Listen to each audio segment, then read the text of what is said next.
morning. Today I'm going to show you a quick 6-minute breathing exercise that will improve the quality of your breath for surfing and for life. You start with a few relaxing breaths.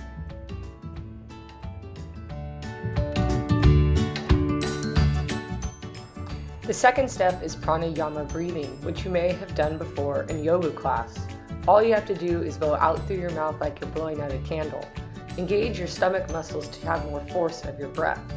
I find this breath especially energizing and a great way to wake up in the morning.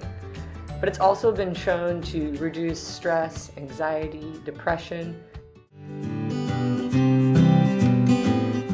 The third step is your diaphragm strengthening exercises. Your diaphragm is a muscle located at the base of your lungs, and it's often weak and underutilized due to shallow breathing. Our goal in this step is to get that diaphragm working. You can place your hands under your rib cage to feel if the breath is going to the right place. These pumps, first through both nostrils and then through individual nostrils, strengthen the diaphragm. And a strong diaphragm means more controlled breath in high-stress situations like wipeouts and hold-downs.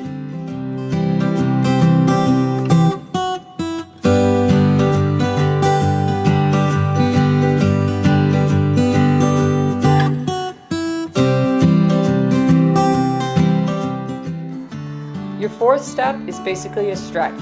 Most surfers stretch their body before surfing, but they don't stretch their lungs. This is a stretch for your lungs that'll improve your lung capacity and warm up your diaphragm, lungs, and surrounding muscles.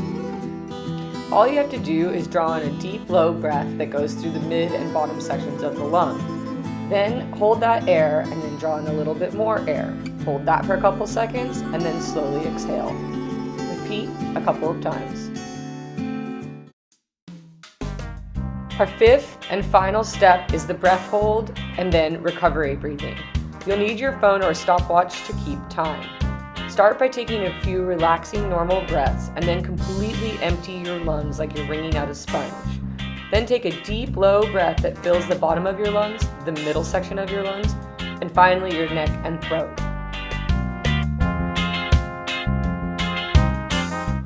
Now, just hold your breath. It may sound simpler than it actually is, but I promise it'll get easier as you practice this more and more. One thing to remember is to try to clamp the air shut with your throat rather than your mouth.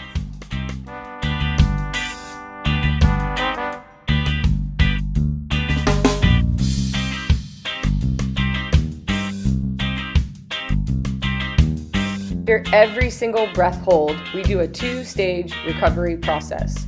Since this hold was 30 seconds, you'll have 30 seconds here to recover. The first stage is to actively inhale, hold the breath at the top, and then exhale, letting all the air go. Next, you'll want to return to the parasympathetic state by closing your eyes, relaxing, and breathing slowly in and out through your nose. This will help you regain mental composure no matter what sort of stressors you are facing. After you've completed a 30-second hold and a 30-second recovery, you're going to go for 1 minute. Now, if you're like me and you have a wild and crazy monkey mind that's hard to control, you might be asking, what can I do to occupy my mind during this 1-minute breath hold? First off, you want to get as comfortable as possible. So if you're not happy sitting up like this, lie down on the ground or sit in a chair. Next, I find that a meditation technique called a body scan helps. What you do is place your attention on various parts of your body as you scan from your head to your toes. You can also try singing yourself a song, thinking of a calm, relaxing place, or just thinking of nothing if you can do that.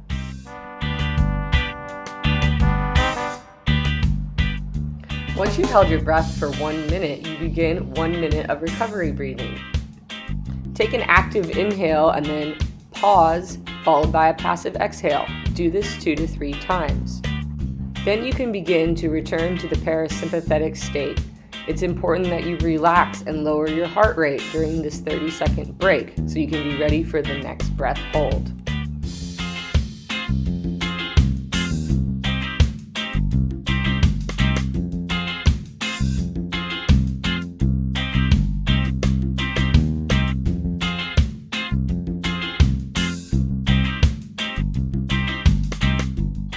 For your final breath hold, you're going to try to go to your max, the longest you can hold your breath.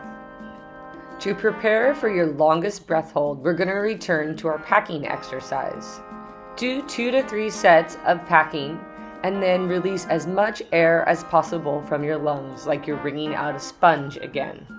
For your final breath before you start the hold, fill up the base of your lungs, your chest, your neck, your throat, and finally your mouth, and then clamp shut your throat and your mouth and start to relax.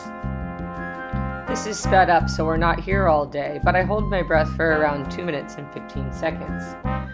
You'll start to notice that after a while, you'll feel an uncomfortable urge to breathe. This is not the lack of oxygen, but rather an intolerance to CO2. So what you need to do is train your mind to handle the CO2 and not to panic when you hold your breath. That's the whole point of the breath hold. After your final breath hold, just like every other one, you start recovery breathing and try to relax your body and your heart rate. Now, if you can make this practice part of your daily routine or get to it a few times a week, you'll find that you can strengthen your diaphragm, improve your lung capacity, and teach yourself how to properly hold your breath. All of this will start to teach you how to control your panic in the water. So the last thing you have to do is go record your max breath hold on the worksheet so we can chart your progress.